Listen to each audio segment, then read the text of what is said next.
We're out here on the Red River Farm Network's crop tour in Rocklake, North Dakota with Brock Mitchell with Lakeview Seed. Yep. Uh, Looking at some canola behind us. What's the season been like for you, Brock? Well, it's been an interesting season.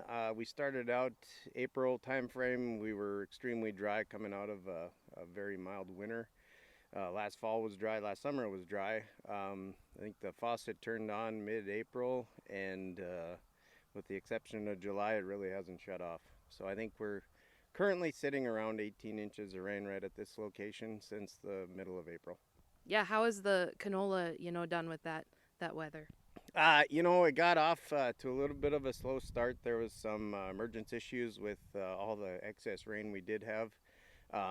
Come out of it nicely though. As we got through June into July, we started to see some sun and some heat, and it really perked it up, and we were on our way. So I think the canola crop's looking pretty good. There's some aborted pods in it, but I think we probably have some of that every year. Yeah, absolutely. Have you seen any issues, disease wise, with all the moisture? No, not terribly. I think a lot of guys this year were probably doing a lot more fungicide than normal with all the extra moisture we had in the environment. There is some disease, but that kind of goes along with with the the aborted pods. You're gonna have some of it in every field every year. I think a little. Yeah, as far as Pioneer goes, what variety are we looking at this year? What's the exciting one out there? So we're really excited about the new P520L. That's our new pod shatter product, the best we've had in a bag, in a Pioneer bag ever. Extremely excited for that product. Looking forward to harvest. Hopefully we get good results. That's awesome, great. How about other crops around? What are we looking at there? How are they doing?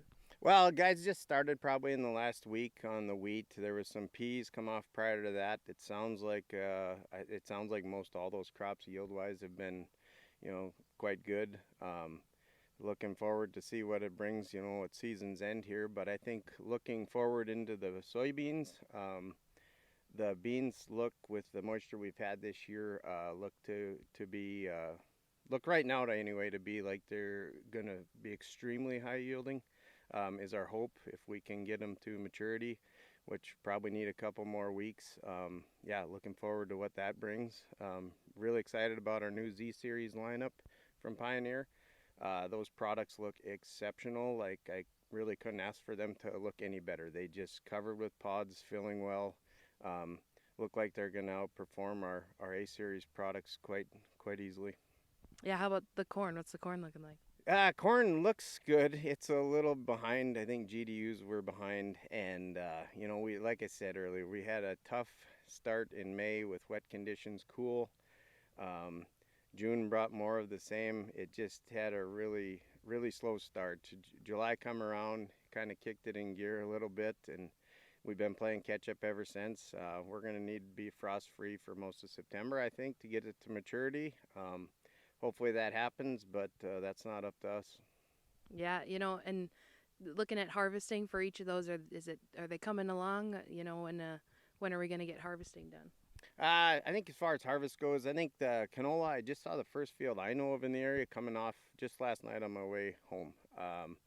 Wheat is going strong right now. I think beans is probably going to be a little bit later start than normal. And as far as the corn goes, if we can get it to maturity, hopefully we can get it through the dryer and in a bin yet this fall. Perfect. Well, anything else as far as the crops you want to talk about? Not a lot. A few sunflowers around. They're kind of scattered all over the board too, maturity wise. There are a lot of blooming just going on still. Field right south of us actually is in full bloom right as we speak now. Probably would have liked to have seen that 2-3 weeks ago, but if we can have an extended fall like we have been, I think we'll be fine there too.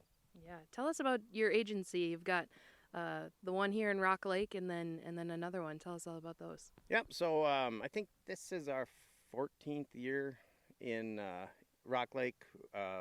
Lakeview Seed here is our business. We do seed treating, seed delivery, number of different things that go along with the business. 2 years ago, we also added a new agency over in Langdon called Egg 365. My wife and I started that. We have one full-time guy over there, Jace Ramberg, who also does a crop consulting business out of there. Wonderful. Well, I appreciate you having us out here.